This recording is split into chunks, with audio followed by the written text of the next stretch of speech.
최근 유럽을 발칵 뒤집어 놓은 한국만의 K터널 기술이 연일 화제입니다. 자존심 하나는 세계 최고인 프랑스의 마크롱 대통령도, 심지어 기술 강국을 자부하던 독일의 숄츠 총리도 세계 최초의 터널 내 GPS 기술에 완전히 굴복했다고 하는데요. 게다가 프랑스는 추진 중이던 자국 기술을 폐지하고 즉시 떼제베 고속철도에 도입하고 연간 2천만 명이 이용하는 유로터널 해저 구간에도 이 기술을 도입하겠다고 합니다. 도대체 무슨 기술이길래 이토록 난리인 걸까요? 안녕하세요. 저는 프랑스 부르고뉴 지방의 작은 마을에서 와인 농장을 운영하는 가족의 딸이자 지역 병원 간호사로 일하고 있는 아레안 로안이라고 합니다. 부르고뉴 지방은 파리에서 남동쪽으로 300km 떨어진 비교적 한적한 시골 마을에 속하죠. 아빠는 저희 샤토 로안 집안의 외아들로 대대로 와인 농장을 운영하고 있어요. 1789년 프랑스 혁명 이후부터 와인을 양조했으니 230년이 넘는 전통이죠. 처음에 아빠는 와인에만 열정을 쏟으셔서 와인 농장 경영을 도와줄 여직원을 뽑는다는 말을 듣고도 별 관심이 없었대요. 그런데 서류 심사에 합격해 면접을 보러 온 엄마를 보고 자꾸 눈이 가재미처럼 엄마 쪽으로 기울여졌다네요. 그도 그럴 것이 엄마는 키 172cm에 파리 명문 소르본 대학에서 미술사를 전공한 세련된 도시녀였거든요. 엄마는 처음에 흙먼지 날리는 트럭 타고 시골까지 오기 싫다면서 아빠를 밀쳐냈다고 해요.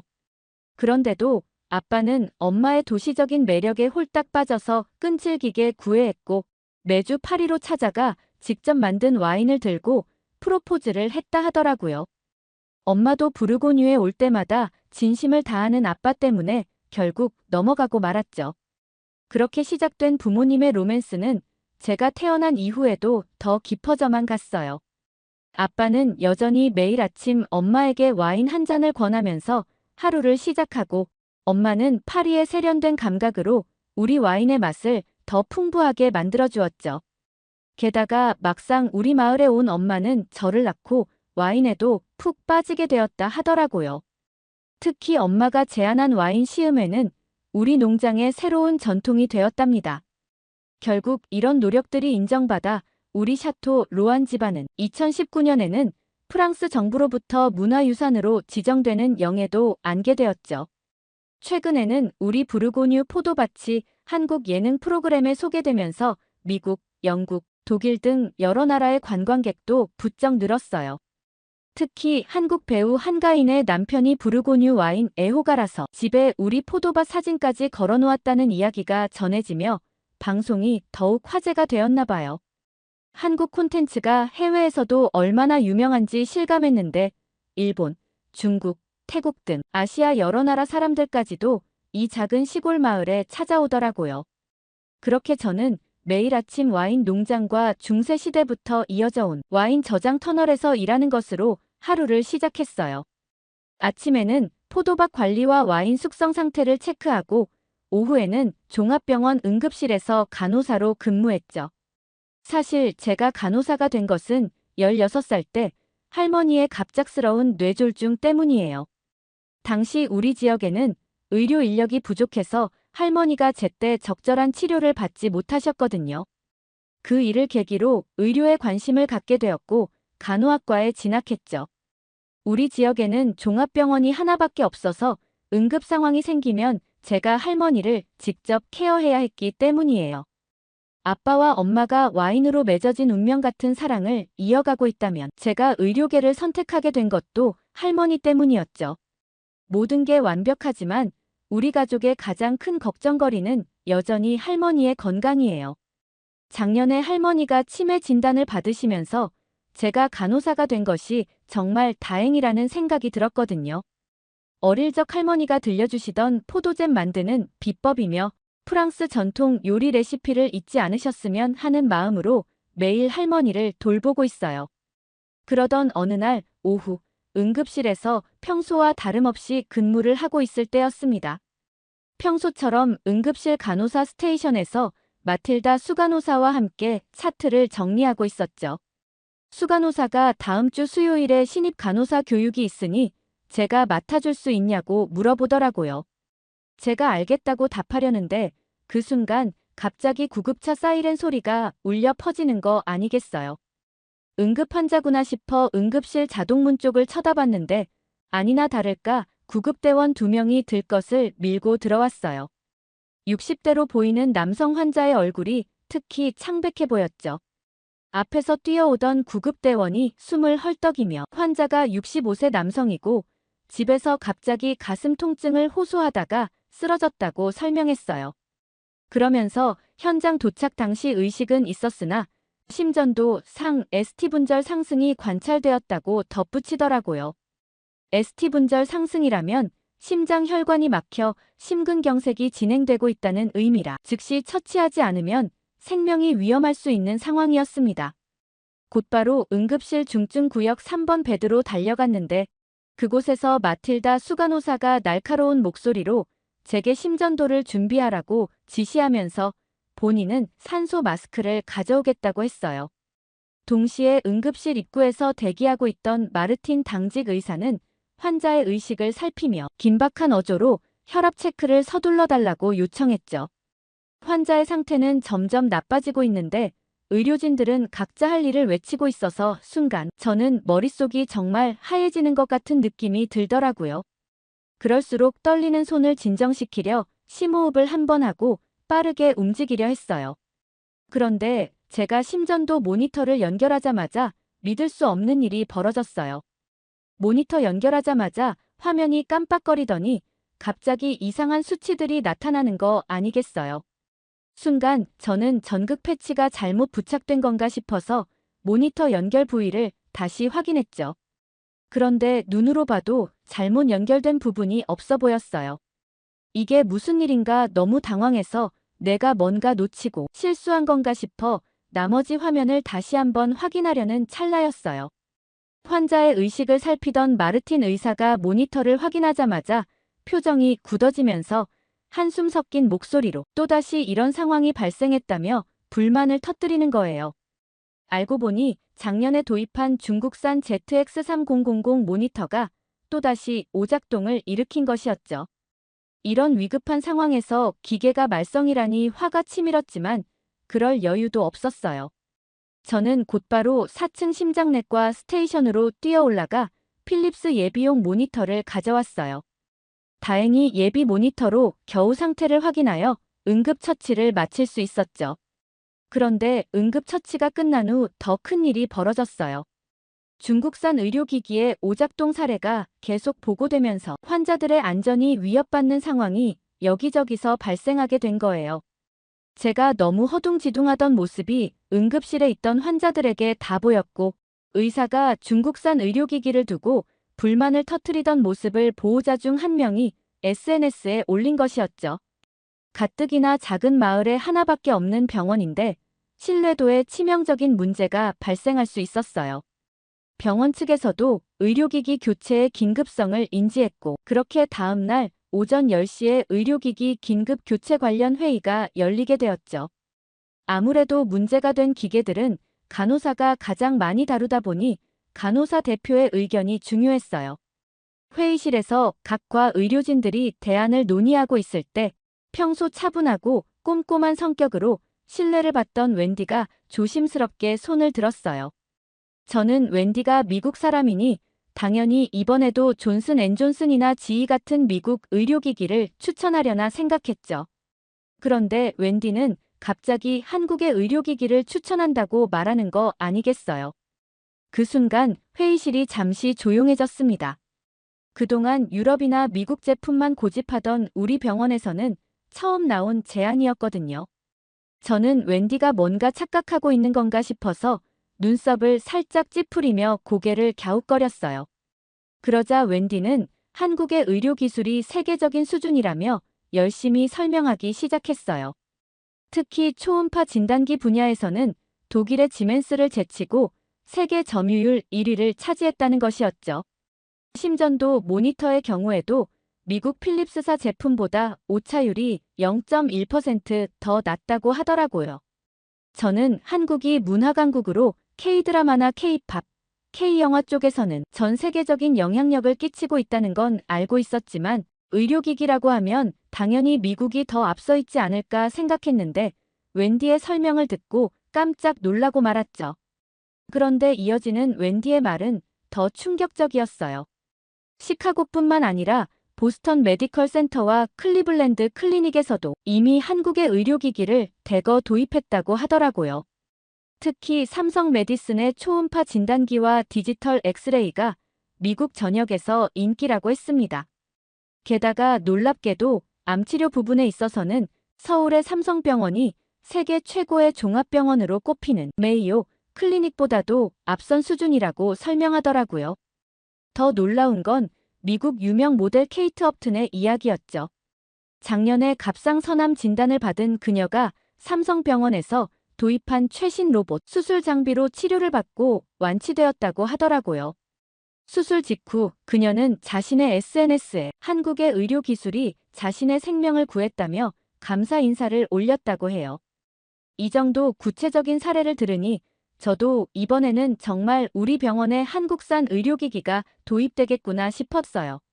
환자의 생명이 걸린 일인데 이렇게 검증된 제품을 마다할 이유가 없지 않을까 생각했거든요. 그런데 문제는 프랑스 시골병원의 보수적인 의료진들이었습니다. 프랑스의 전통적인 의료계는 변화를 꺼리는 경향이 있었고 특히 우리 지역에서는 프랑스 의료기기 업체 메디프랑스가 20년 넘게 독점적으로 의료기기를 납품해왔기 때문이었죠. 게다가 메디프랑스의 이사장이 시의회 의장과 친인척 관계라는 것도 공공연한 비밀이었어요. 무엇보다 더 심각했던 것은 수석 의사의 태도였습니다. 그는 프랑스의 자존심을 지켜야 한다며 한국산 의료기기 도입을 완강히 거부했죠. 저는 환자의 생명과 안전이 최우선이어야 하는 상황 속에서 이런 폐쇄적인 이해관계에 발목이 잡히는 현실이 너무나 안타까웠어요. 그런데 이 상황에 저보다 더 분노한 사람은 웬디였습니다. 한국 의료 시스템에서 10년간 근무한 경험이 있는 그녀로서는 이런 폐쇄적인 의사결정 구조가 참을 수 없었던 모양이었어요. 특히 환자의 생명과 직결된 문제를 정치적 이해관계로 좌우하는 것에 깊은 실망감을 표현했죠. 그렇게 며칠을 고민하던 웬디가 어느 날 신중한 표정으로 저를 조용히 불러냈어요.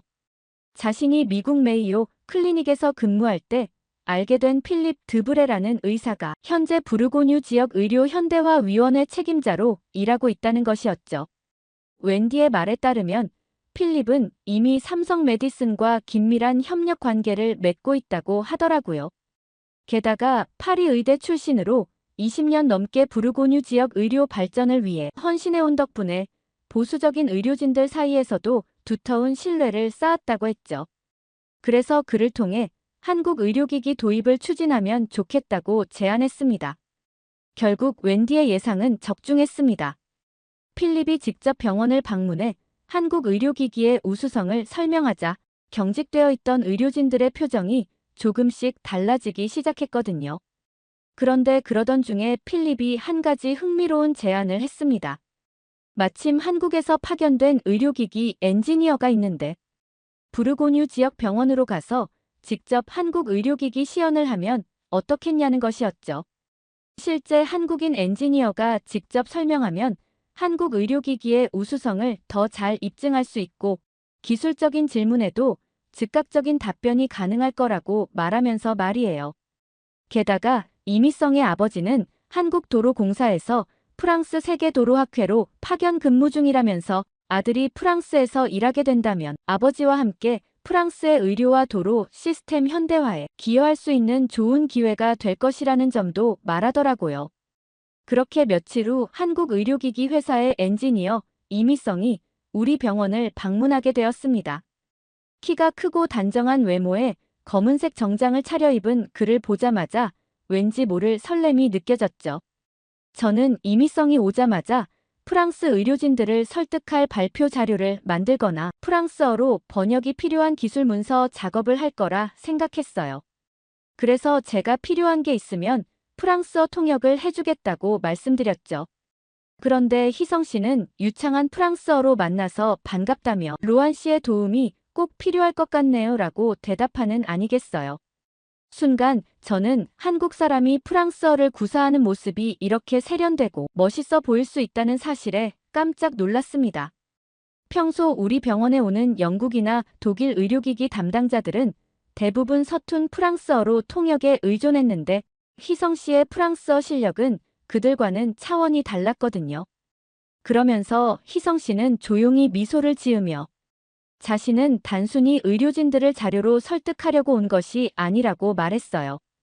환자를 돌보고 생명을 지키는 일에 한국의 의료 기술이 기여할 수 있다는 것을 직접 보여주고 싶어서 왔다고 하더군요. 그의 진정성 있는 태도와 의료인을 향한 깊은 존중이 느껴져 가슴 한편이 뭉클해졌습니다. 특히 인상 깊었던 것은 그가 프랑스의 의료 시스템을 깊이 이해하고 있다는 점이었죠. 더욱이 유창한 프랑스어로 의료진들과 소통하는 모습은 정말 놀라웠어요. 그의 설명을 들으면서 저도 모르게 자꾸 시선이 그에게로 향했는데 문득 20여 년 전 엄마를 처음 만나 사랑에 빠진 아빠의 심정이 이해되는 것 같았죠. 그때였습니다. 갑자기 응급실에서 긴급 호출이 왔고 심장마비 증상을 보이는 환자가 실려왔어요. 그때 희성 씨가 차분하게 한국 심전도 모니터를 꺼내며 이 장비로 환자를 살펴보자고 제안했습니다. 저도 그렇고 프랑스 의료진들도 잠시 망설였지만 환자의 상태가 급박했기에 동의할 수밖에 없었죠. 그런데 희성 씨가 가져온 심전도 모니터는 오차 없이 즉시 정확한 수치를 보여주었고 게다가 한국의 AI 진단 시스템은 환자의 증상이 심실세동이라는 것까지 3초 만에 판별해내는 거 아니겠어요. 순간 저는 이게 정말 한국의 의료기술인가 싶어서 감탄이 절로 나왔습니다. 제가 한국 드라마에서 첨단 병원 장면을 보며 드라마니까 과장된 거겠지라고 생각했던 것들이 모두 실제였다는 사실에 새삼 놀라웠죠. 우리 같은 한적한 시골 마을에서 이런 최첨단 의료기술을 직접 목격하게 될 줄은 꿈에도 몰랐습니다. 소문은 순식간에 퍼져나갔고 부르고뉴 전역의 의료진들이 우리 병원으로 몰려들었습니다. 특히나 그 환자가 다름 아닌 시의회 의장의 고모 할머니셨다는 사실이 알려지면서 상황은 급변했죠. 환자가 의식을 되찾은 후에는 시의회 의장이 직접 병원을 방문해 희성 씨에게 고맙다는 말을 하며 한국 의료기기의 도입을 적극 지지하겠다고 선언하는 거 아니겠어요. 심지어 모든 의료진이 완벽하게 사용할 수 있도록 한국어 매뉴얼을 프랑스어로 번역하자고 제안했죠. 그렇게 프랑스 의료기기 독점 체제는 완전히 무너지게 되었습니다. 시의회 의장의 제안으로 저는 한국어 매뉴얼 번역을 맡게 되었어요.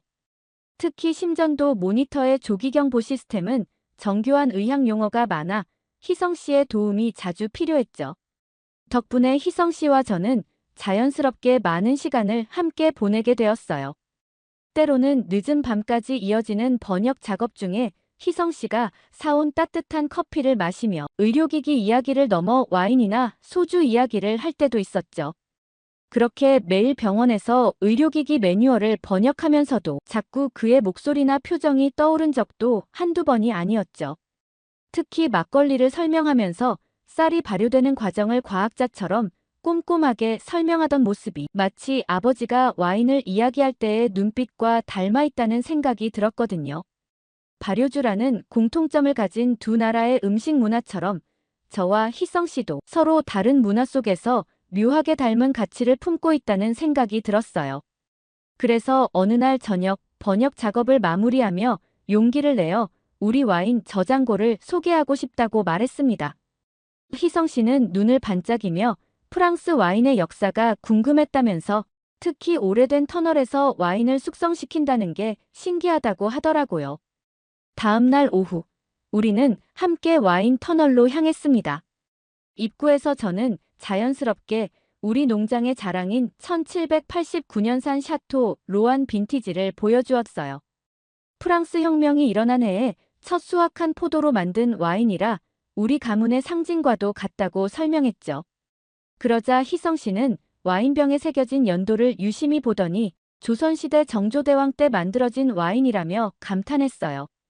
그렇게 터널 안으로 들어가자 희성 씨는 차분히 숙성되어가는 와인병들을 살펴보며 한국의 전통주 이야기를 꺼냈습니다.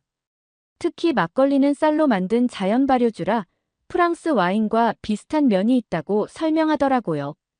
게다가 요즘은 한국에서도 전통 증류주의 현대화가 한창이라며 프리미엄 소주가 세계 시장에서 주목받고 있다는 이야기를 들려주었죠. 저는 문득 한국에서는 어떻게 술을 배우게 되는지 궁금해졌어요. 그래서 프랑스에서는 보통 와인을 통해 자연스럽게 가족 문화를 배우게 되는데 한국은 어떠냐고 물어보았죠. 그러자 희성 씨는 한국의 술 문화에 대해 열정적으로 설명하기 시작했어요. 특히 인상 깊었던 건 한국에서는 처음 술을 배울 때 반드시 어른과 함께 마시는 전통이 있다는 거였죠. 20살이 되면 아버지가 첫 술을 따라주시면서 음주 예절부터 가르쳐 주신다고 해요. 그러면서 자연스럽게 가족 간의 대화가 이어지고 그날의 저녁 식사는 어머니가 정성껏 준비한 안주와 함께 소소한 가족 잔치가 된다고 하더라고요. 저는 한국의 이런 술 문화 때문에 희성 씨가 외국에서도 늘 예의 바르고 상대를 배려하는 모습을 보이는 게 아닐까 생각했어요. 한국 사람들은 술자리를 통해 가족의 정을 나누고 이웃과도 친밀해진다는 점이 우리 프랑스와 참 닮았다는 생각이 들었죠. 그래서 자연스럽게 희성 씨의 가족에 대해서도 궁금해졌어요. 희성 씨 아버지는 프랑스에서는 어떤 일을 하시는지 여쭤보았더니 현재 아버지께서는 한국도로공사 수석연구원으로 계시다가 최근 프랑스 세계도로학회에 파견 근무 중이시라고 하더라고요. 부르고뉴 지역의 노후화된 산악터널들을 스마트 터널로 개선하는 프로젝트를 위해 오셨다는 말을 덧붙이면서요. 그런데 놀랍게도 희성 씨의 아버지는 저희 와인 농장에서 3km 떨어진 곳에 있는 알프스 산악터널 현대화 사업을 진두지휘하고 계시더라고요. 저는 한국의 선진 기술도 배우고 양가 부모님들이 서로의 문화를 나눌 수 있는 기회가 될 것 같아서 우리 집에서 저녁 식사를 하자고 제안했어요. 그렇게 해서 다음 주 토요일 저녁 저희는 와인 저장고에서 만나기로 했어요. 아버지께서 특별히 1990년산 샤토 로안을 꺼내 놓으셨고 엄마는 정성스럽게 프랑스 전통 요리를 준비하셨죠. 희성 씨 어머니께서도 직접 담그신 김치와 장아찌를 가져오셨어요. 저희 와인 저장고에서 처음 만난 양가 부모님들은 의외로 금세 친밀해지셨어요. 아버지가 와인 터널을 소개하시면서 수백 년간 이어져 온 온도 관리 방식과 습도 조절 기술에 대해 설명하시자 희성 씨의 아버지께서 관심 있게 경청하셨죠. 그런데 희성 씨 아버지가 터널 안에서는 휴대폰도 잘 안 터지는데 이런 오래된 터널의 관리는 어떻게 하시냐고 아빠에게 여쭤보는 거 아니겠어요.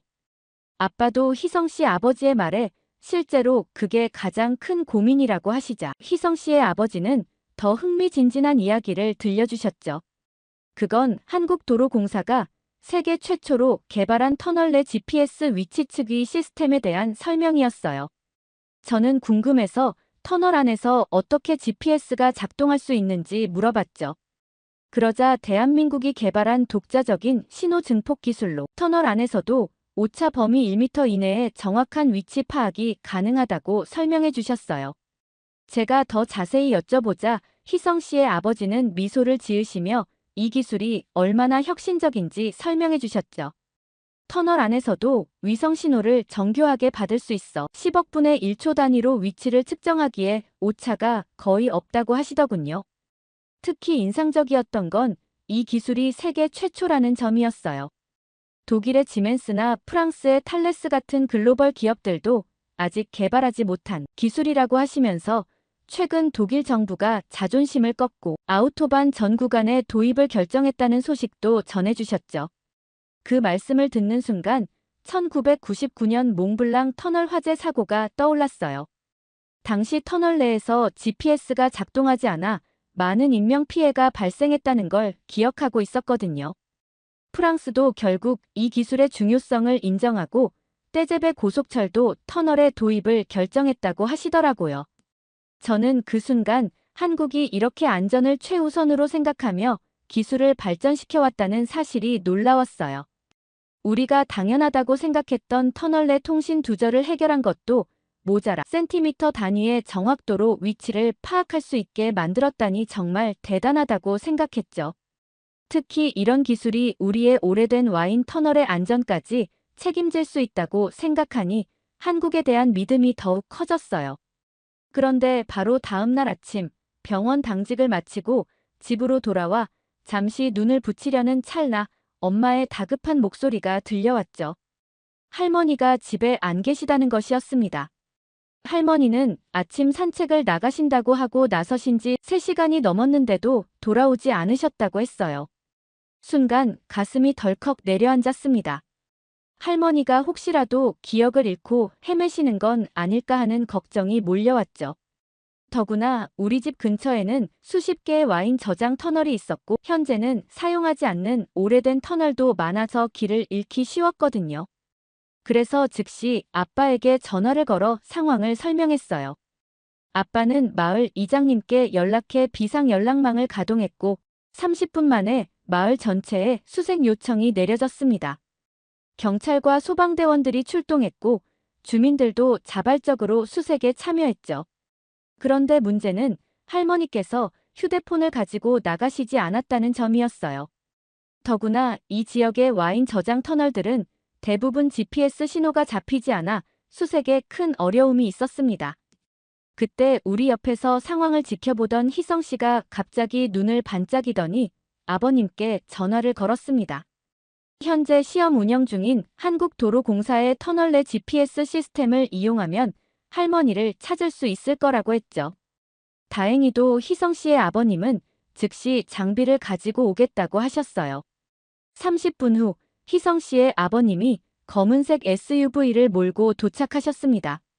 아버님께서는 트렁크에서 노트북 크기의 작은 장비 하나를 조심스럽게 꺼내셨는데 그것은 한국도로공사가 자체 개발한 터널 내 위치 측위 시스템이었죠. 은색 알루미늄 케이스로 감싸진 이 장비는 터널 안에서도 1m 이내의 오차로 정확한 위치 파악이 가능하다고 하셨어요. 특히 열화상 카메라가 내장되어 있어 어둠 속에서도 사람의 체온을 감지할 수 있다는 설명에 모두가 놀란 눈치였습니다. 수색팀은 즉시 장비를 들고 각각의 터널로 향했습니다. 저는 희성 씨와 함께 가장 오래된 1789년산 와인이 보관된 저장 터널을 맡았죠. 축축한 곰팡이 냄새가 나는 터널 안으로 들어가자 장비의 파란색 LED가 깜빡이며 작동하기 시작했어요. 8인치 크기의 모니터에는 터널 내부가 마치 3D 지도처럼 선명하게 표시되었고 우리의 현재 위치가 빨간색 점으로 실시간 업데이트되었습니다. 심지어 200년 된 오크통들과 쌓여있는 와인병들의 위치까지 정확하게 스캔되어 화면에 나타나는 걸 보며 저는 입을 다물지 못했습니다. 저는 이 정도의 정확도라면 분명 할머니를 찾을 수 있지 않을까 희망이 생기면서도 희성 씨에게 너무 고마운 마음이 들었어요. 그렇게 30분 정도 수색하던 중이었습니다. 갑자기 장비에서 날카로운 삐삐 소리와 함께 빨간색 경고등이 깜빡였어요. 36.5도의 체온이 감지되었다는 알림과 함께 화면 오른쪽 깊숙한 곳에 노란색 점이 표시되었죠. 우리는 즉시 신호가 잡힌 방향으로 달려갔습니다.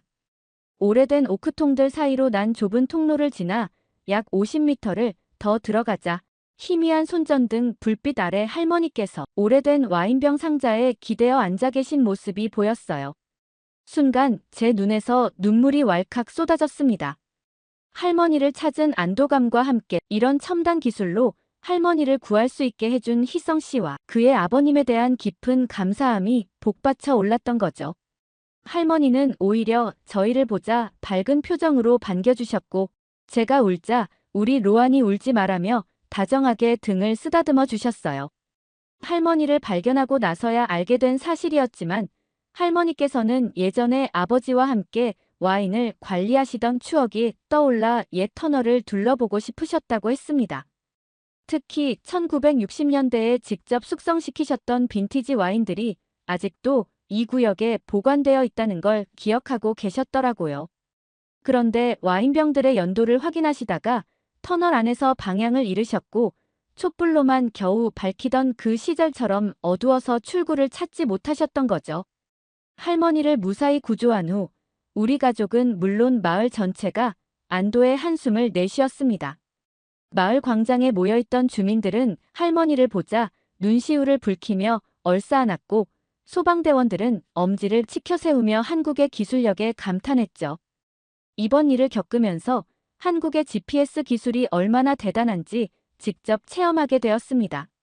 미국의 실시간 위치 추적 시스템은 터널 안에서 3m 이상의 오차가 발생하고 일본의 기술도 2m 정도의 오차를 보인다고 하는데 한국의 기술은 놀랍게도 10cm 이내의 정확도를 자랑했어요. 게다가 사람의 체온까지 감지할 수 있는 기능은 세계 어디에도 없는 독보적인 기술이었죠. 독일의 아우토반과 프랑스의 떼제베가 서로 이 기술을 먼저 도입하려고 경쟁하는 이유를 이제야 정말 이해할 수 있었습니다. 세계 최초로 터널 내 정밀 위치 측이 시스템을 개발하고 전 세계가 인정하는 최고의 통신 기술을 보유한 대한민국 그리고 희성씨 가족분들에게 정말 감사해요. 오늘 사연 어떻게 들으셨나요? 끝까지 재미있게 들어주셔서 정말 감사합니다. 댓글도 많이 써주시고 공유도 많이 해주세요. 구독 버튼도 꾹 한번 눌러주시면 정말 감사하겠습니다. 저는 더 좋은 사연으로 찾아뵐게요. 감동도서관이었습니다. 감사합니다.